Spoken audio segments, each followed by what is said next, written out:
Hi, my name is Dwayne Gathers, and welcome to Civitas LA, where we feature diverse and emerging leaders who make up this dynamic region and are creating community every day and building a better tomorrow. Each week, we hear from, learn from, and are inspired by a new generation of civic entrepreneurs who are forging a path forward in making Los Angeles a stronger, more resilient, and connected group of citizens. Now, more than ever, we aim to elevate civic discourse, foster community connections, and promote civic knowledge and engagement across the greater Los Angeles region while elevating diverse and emerging voices in this conversation. As we focus a lot of our time speaking with individuals and organizations who are working to create, build, and serve community, we also want to take the opportunity to provide conversations with those who themselves provide resources and services to these community builders. So we always want to talk about resources that our previous guests can access to further their good works.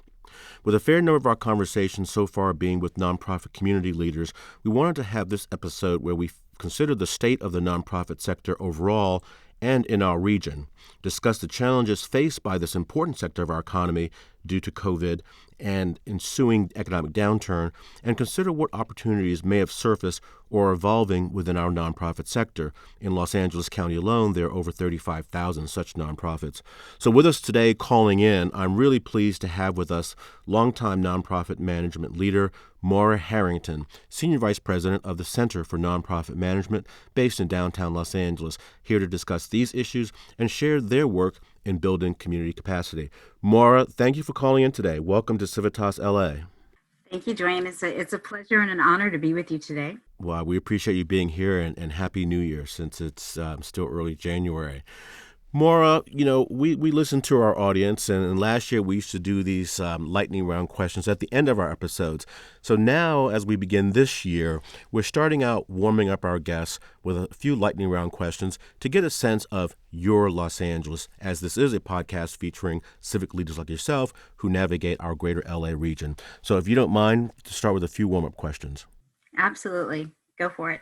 Favorite restaurant or two in our region? In our region, I've spent much of my time in LA, in downtown LA. So Philippe's is one of my favorites across from my office. And just up the street is Little Jewel, which is a New Orleans place that I very much appreciate. Favorite watering hole? It's kind of unusual. I don't know that folks would think of it as a watering hole, but I'll say the Rose Bowl has a cafe and a bar, and so to be able to sit outside and watch golfers and look at the mountains is very local to where I am. So I love that. Okay, I didn't know that. Favorite place to take a visitor to Los Angeles? so many things. As I'm coming up from the airport, I'd say Union Station. And then driving around downtown, Hollywood Bowl, and then, of course, if the time is right, the Rose Parade. Which unfortunately did not happen this year, so It did not. we are hopeful for 2022. Favorite hidden LA gem?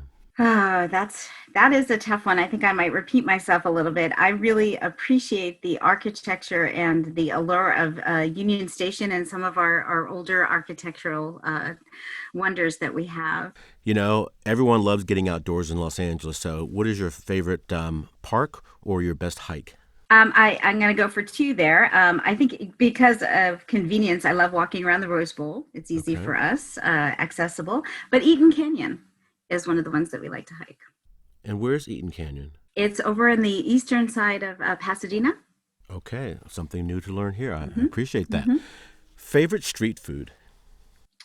I love the lobster truck. Being some from New England, I like to get my lobster roll from them. I've been known to pull over and jump out and grab something. And favorite Los Angeles area neighborhood? I struggled with this one a lot because there are so many different neighborhoods. I'd be remiss in not saying one of two things. One being my own neighborhood in and around Pasadena, the different neighborhoods that we spend most of our time. But I just say the thriving downtown. I love like the vitality of downtown LA. Excellent. Okay, well, that's outstanding, Maura. Thank you so much. That was a great beginning. Let's dive into our conversation today. Maura, first, share with our audience just a bit about your background, please. I started off being really interested in organizations and psychology. As a young child, I was interested in why people worked for certain organizations and stayed there. So that led me to study psychology, and I ended up coming out to LA to go to Claremont Graduate School so that I could do a PhD in organizational psychology and research and do an MBA at the same time. So, really, the work I wanted to do was to be able to take what we learn through research and practice to be able to help organizations be more effective, all within a management mindset. Oh, excellent. Yeah, so I think that when people ask me what is it I do, I do research and I do management consulting for nonprofits and other organizations. So, how long have you been with the Center for Nonprofit Management? And give us an overview of the this center and its work. Sure. I've been with the center as an employee, staff member for just over 12 years. And prior to that, I served as a volunteer instructor for about 14 years. So, my long term association. Okay. And a little bit about the Center for Nonprofit Management is a nonprofit, been in business over 45 years. And really, we are here to support the nonprofit sector. And that means working with individual organizations and groups of organizations of nonprofits, along with foundations and government agencies to serve the Los Angeles County communities. We provide consulting, we provide work around strategy, around evaluating results, how to design good programs. And we work hand in hand with either single organizations or groups of organizations that might be funded by a particular funder. And we have a large training program. We're really known for our training. Now, of course, all of our training is online. Sure. And we also do an annual compensation and benefit survey so that we can bring that to the sector as well. Our region, that is Los Angeles County, has roughly 37,000 nonprofit organizations. That's just a huge number. I think they're about 1.3 million nationwide. So this year has been, a challenge for everyone and certainly unprecedented. Can you give us some overall thoughts on the state of the nonprofit sector in our particular region and how they fared last year? I don't know what the right adjective is, but it's been a really challenging time, particularly for nonprofits, in a number of ways. One of the ways is the community needs that they are set up to serve have just ballooned, and at the same time having to revert many operations to virtual, to remote, really was kind of a double kind of wedge for folks. In addition, many of nonprofits lost funding sources, whether they were individual donations or fee from services, or even those who work on site with schools. When schools are not in session, they're not able to do that. So so there's the economic, there's the growing need, but then there's also the increasing burden of serving a population, and communities that are really suffering, really having a hard time with meeting daily needs. And, across the board, everyone facing how to deal with the mental health strains that come with being in a pandemic, and then also being responsive to many of the social justice issues as well. Not all nonprofits are equal. There are some, obviously a lot of very small ones, very niche, and there are obviously a lot of huge ones like our nonprofit hospitals. What were some of the distinguishing features of those that either held their own or did well during this past year versus those that didn't fare so well or that ended up shutting their doors? Yeah, great question, and a complex one to answer, as you might imagine. Many of the things that help nonprofits be successful and sustainable, like strong strategy, having a supportive and effective staff and board of directors, having strong partnerships, having some money in the bank, in terms of having some reserves. Those are the kinds of things that certainly help propel through these kinds of crises. But again, if something else was, out of whack, it was kind of tough for them.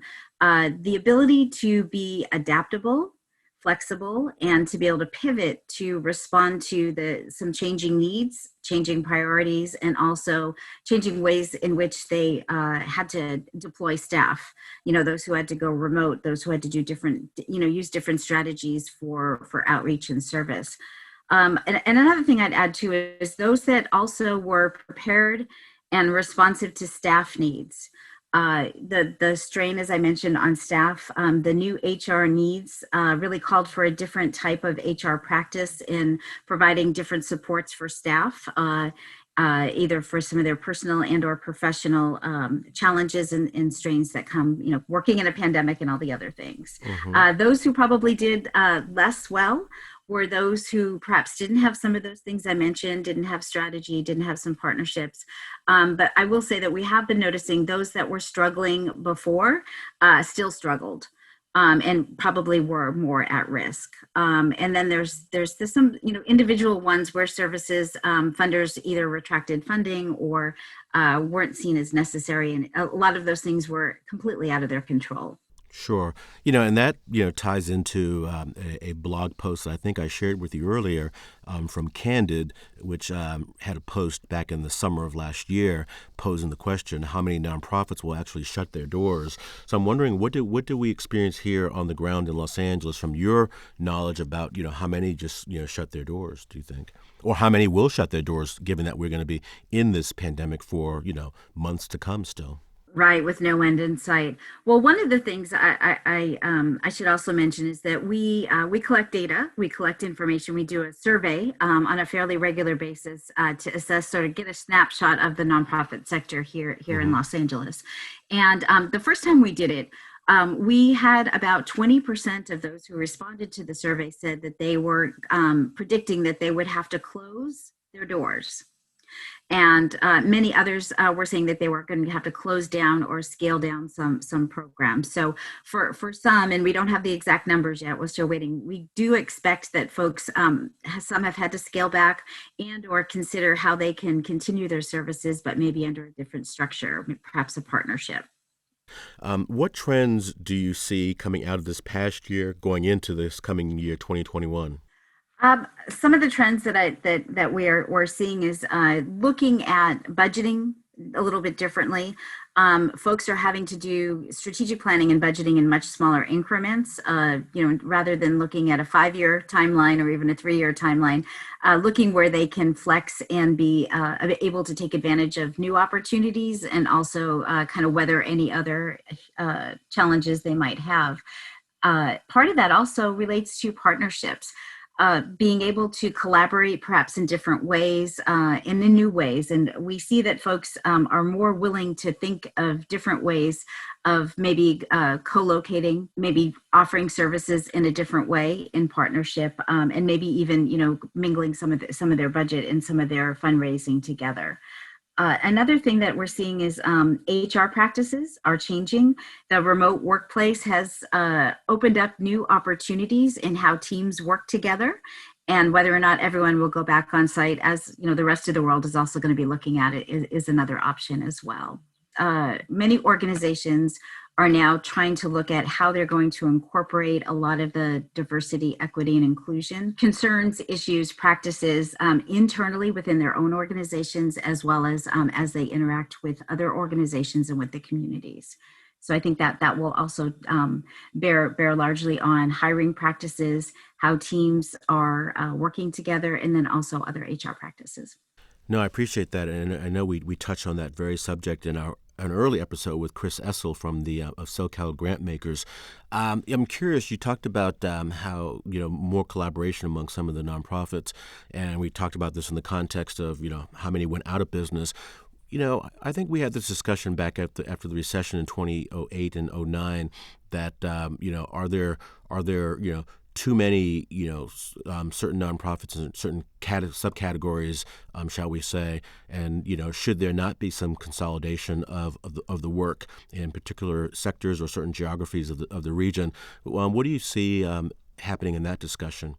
I think that's a difficult and complex discussion. Certainly, there are not too many nonprofits to address the need. The need continues to outpace the number of nonprofits. Could there be some changes in how it's approached and maybe some effective ways of working together? I think there could be. I think one of the things that we see at the center is we get a lot of calls from people who want to start nonprofits. Wow. And yeah, and quite honestly, depending on who answers the phone, we might say, please don't. And not in a differential way, but in a way that, there's a lot of great things going on, and we'd like to see people partner than to start from the beginning, Sure. and to be able to build on and leverage successes. So, Hmm.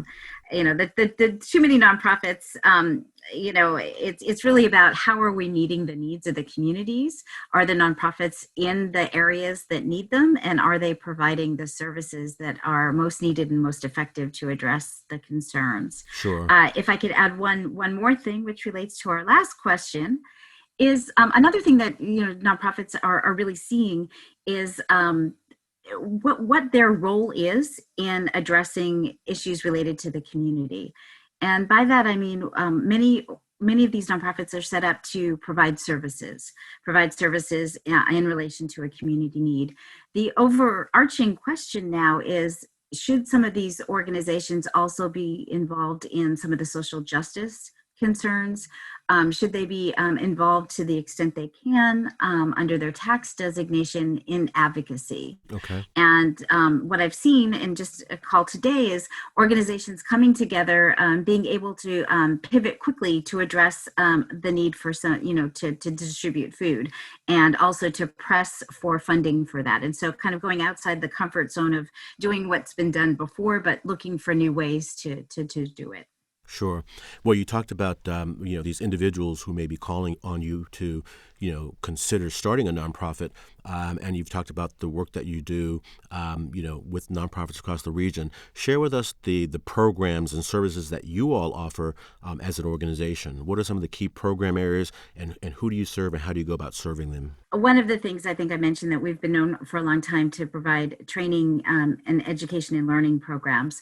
So we offer a wide range, about 100 or so programs a year for folks to come in for half a day or a full day uh, to learn about a specific topic that's related to nonprofit management, Hmm. or even supervision. Something that really supports some learning and some skill building. Then we have another tier where we have more intensive learning and skill building, where we have what we call institutes.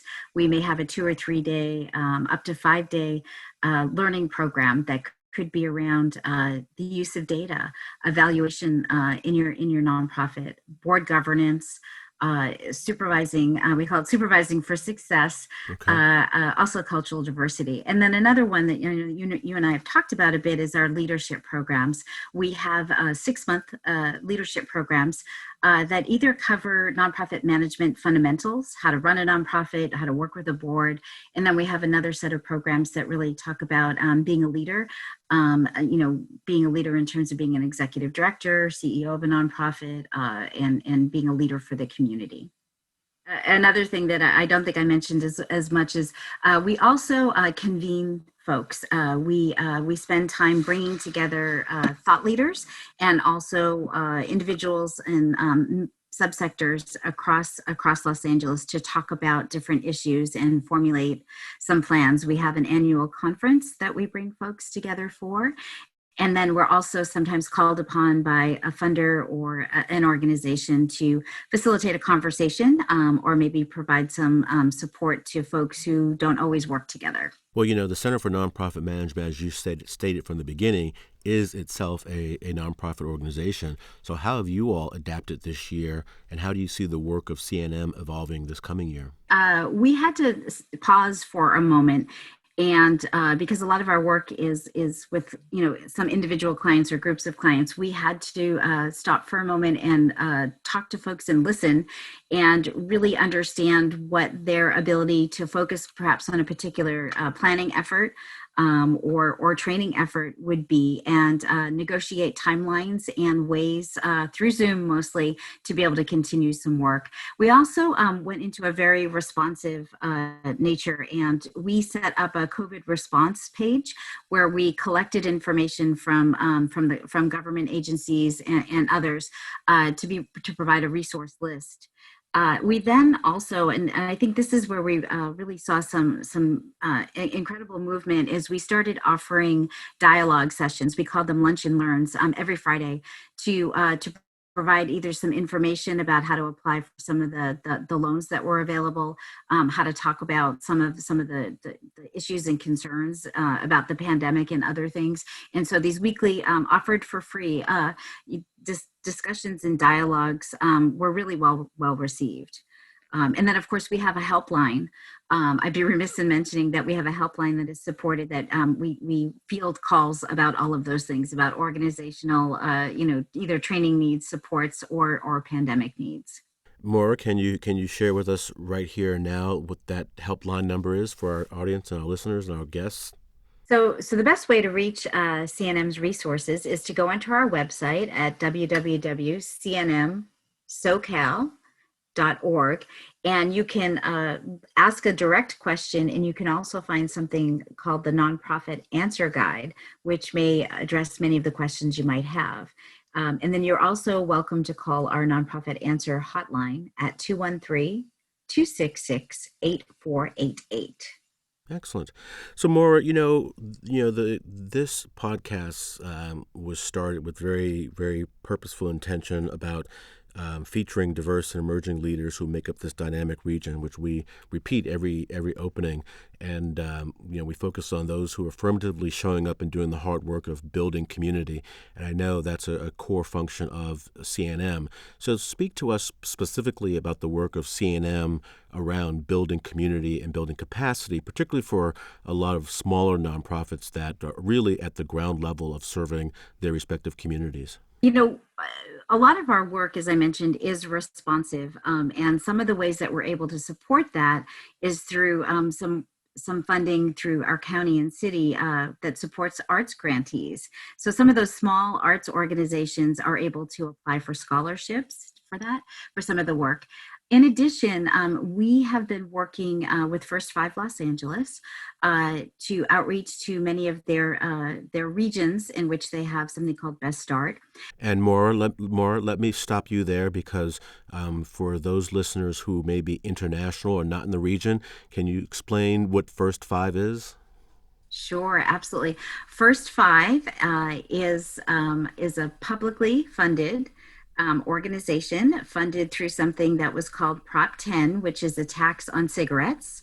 And each county throughout the state of California gets an allocation of money that is to be used to support children from through pregnancy through 5 years old and their families Okay. For better outcomes for all. Sorry about that, Dwayne. I know sometimes we get into our speak. Well, one of the things, if I can finish the thought about First Five, is that we're able to provide free technical assistance, Okay. or free help. Let's say we'll start there, and I'll talk a moment what that means to nonprofits in Los Angeles County, and also through the CARES Act, we were able to provide services to small nonprofits in Riverside County. So that really helps in helping folks access our services. You asked a little bit about what they need. I'd say everyone usually comes and says, help, I need to think about my funding. Okay. I need to make sure that, I can access resources. And that's always a main concern. So a lot of what we would talk about is, where's your funding now? How can you maybe pivot a little bit? Everyone lost access to their in-person events.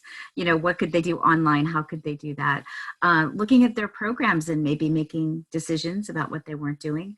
But a lot of it was also strategy. When you talk, Dwayne, about some of the really small nonprofits, if we kind of look at the sort of the range and size of nonprofits, some of them are very, very small. They may only have 1 or 2 employees. And they may be unpaid employees. Okay. They may be doing this out of their, their back room or their garage. And so sometimes it was really about providing someone to listen and help talk through what some of the next steps might be and how to support them and maybe connect them to others, who are doing some of the work. And then some of the other things too are some of the things that are consistent, pandemic or not, about how do you plan and deliver and also measure the programs that you want to offer to your community. How do you reach the folks that could benefit from the services? And one big thing that comes up a lot is how do you work with your board of directors? Okay. How do you have them support? Talking about reaching the community, A lot of conversation here in the city of Los Angeles, and I know in other jurisdictions as well, about how do you plan for and you advance an equitable recovery, and how do you get communities that have been previously underserved, the resources and tools that they need, particularly since in a lot of these communities, the economic lifeline are really small mom and pop businesses that, haven't had access to, all this federal money. How do you work with those organizations, and building capacity amongst the nonprofits in those communities to see that these resources are getting to the grassroots level? Well, one of the things is really about having relationships, and honoring the connections. It's about trust building, and getting the word out to folks who may not necessarily have a direct link to our website or have us bookmarked. And so really a lot of what we did was outreach through partners in the community, and talking to folks, and going to different whether it's public agencies or other nonprofits, because there are other efforts going on. For instance, the County of Los Angeles had a program that outreached to small nonprofits. So we've worked with them to talk about, how we can, share our leads, and we worked through some of our foundation, partners, so that they could send things out to their grantees or folks who had been recently, inquiring about support. So there's a lot of, even in a virtual world, there's a lot of footwork.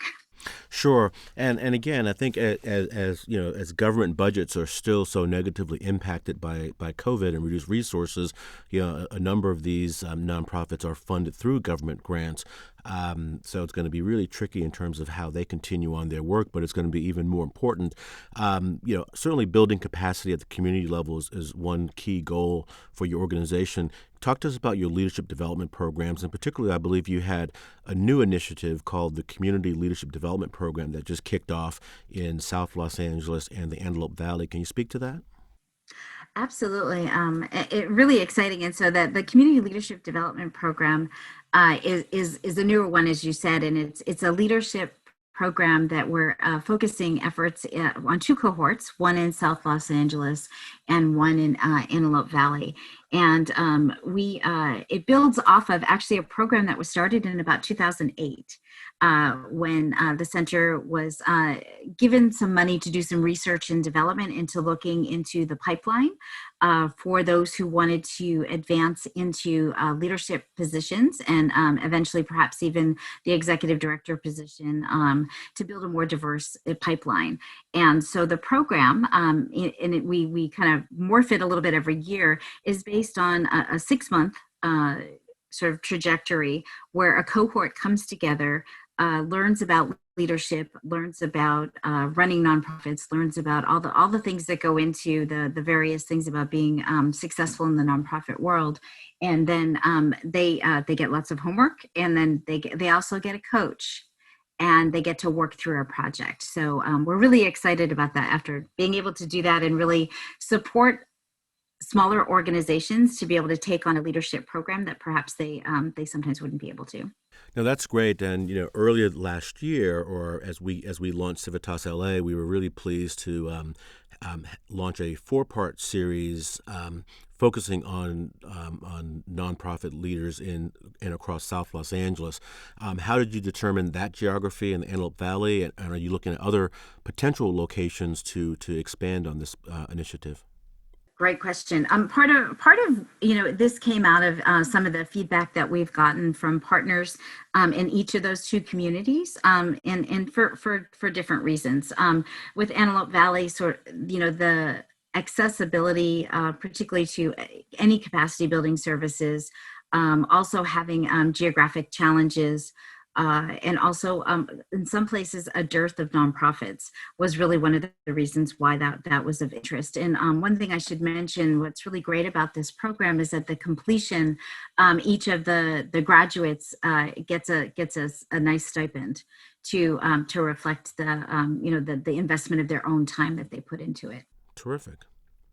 Well, Maura, your website, is full of tons of great information, and you list a number of organizations that make your work possible. And we always want to talk about collaboration and partnerships because that's one of the key premises of this work that we do. So, how do collaboration and partnerships inform the work that CNM does? Wow, that could take a whole another hour to explain. We But can always have you back on for part two of this conversation. Okay, I'll hold you to that. Well, we as a nonprofit have a number of sources of revenue, and none of them happens without partnership. So we do get support from our local foundations, who some give us support, as I mentioned, for the helpline, for some general operating, and then also for some of our programs. And then we also most of our work is also fee for service, Okay. where folks pay directly. New partnerships that are coming up in different ways, and so we might have contracts with, for instance, the Department of Public Health. We're doing a couple of specific projects. I mentioned First Five, where we have been contracted to work with them for about a year and a half to work with communities and to work with nonprofits.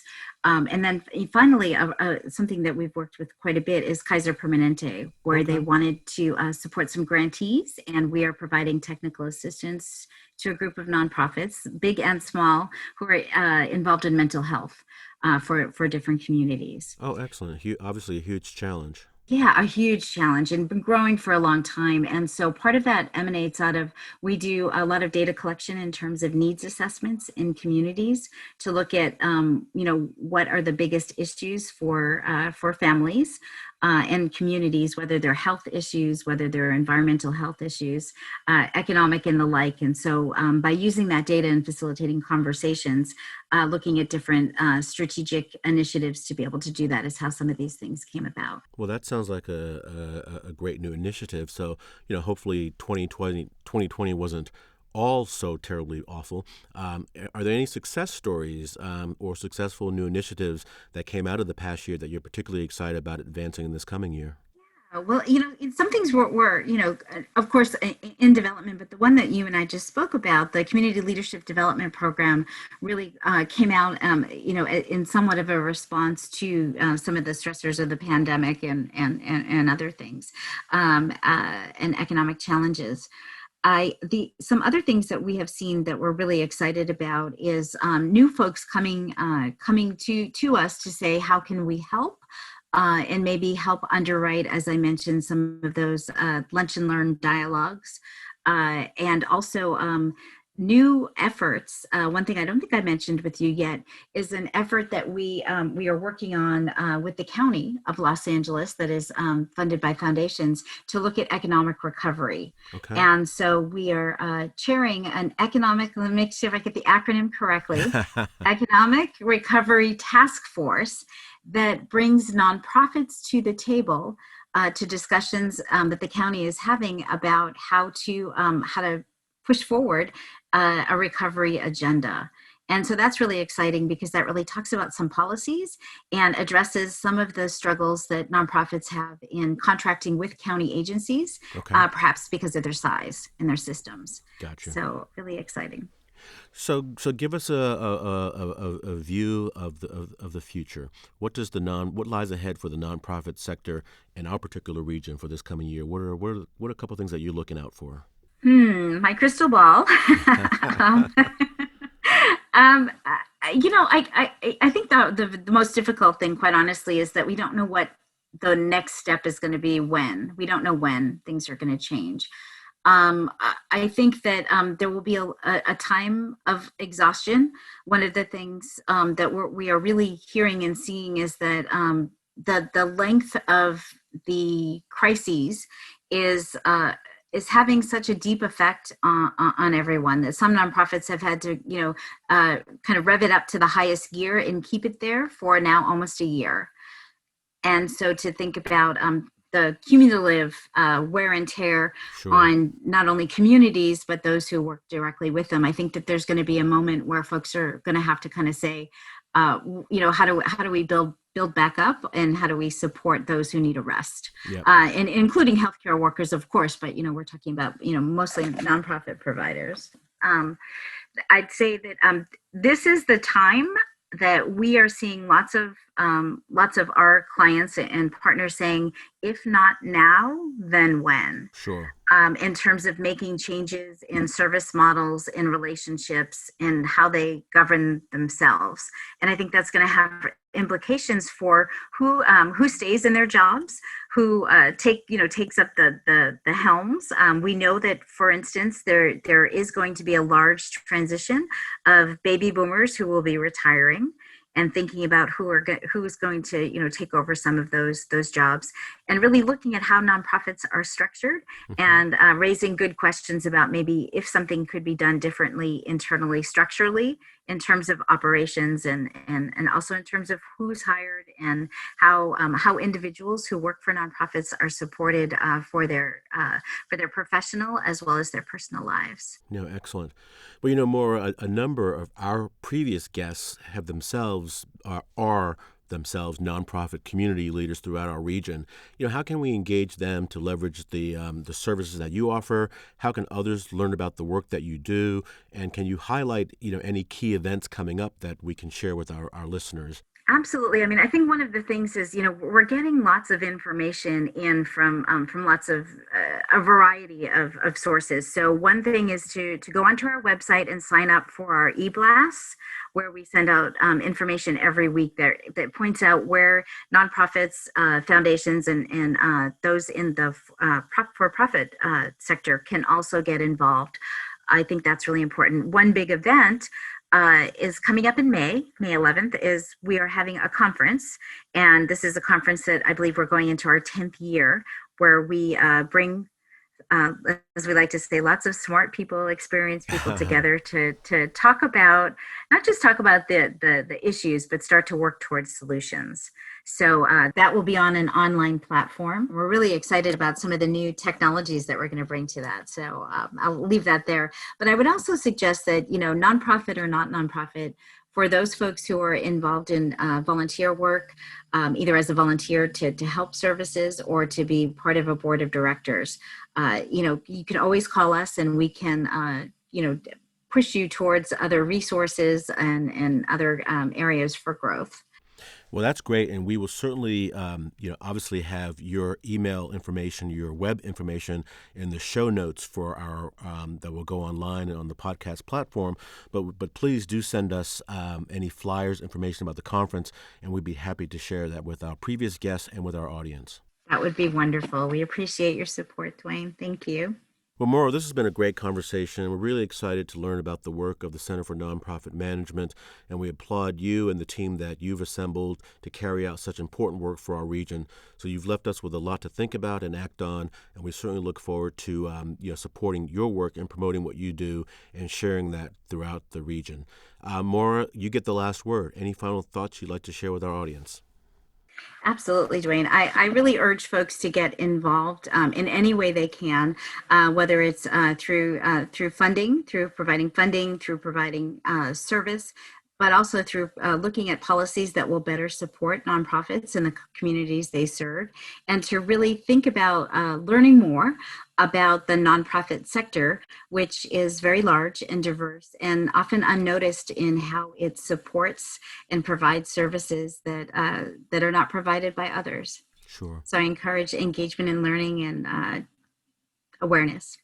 Well, you've just stolen our tagline about serving community and getting engaged. So that's wonderful. Maura, this has been great. I appreciate your time this afternoon, and we all appreciate your service to community. Hopefully we can have you on again and discuss the progress you're making. But also, we really look forward to meeting with and speaking with some of these great new emerging leaders that you're nurturing across our great region. And to our audience, thank you for joining us. We hope you enjoyed this program, and we hope you'll share this with your friends and associates. We hope you join us again in 2 weeks for our next episode. Until we meet again, stay strong and get involved.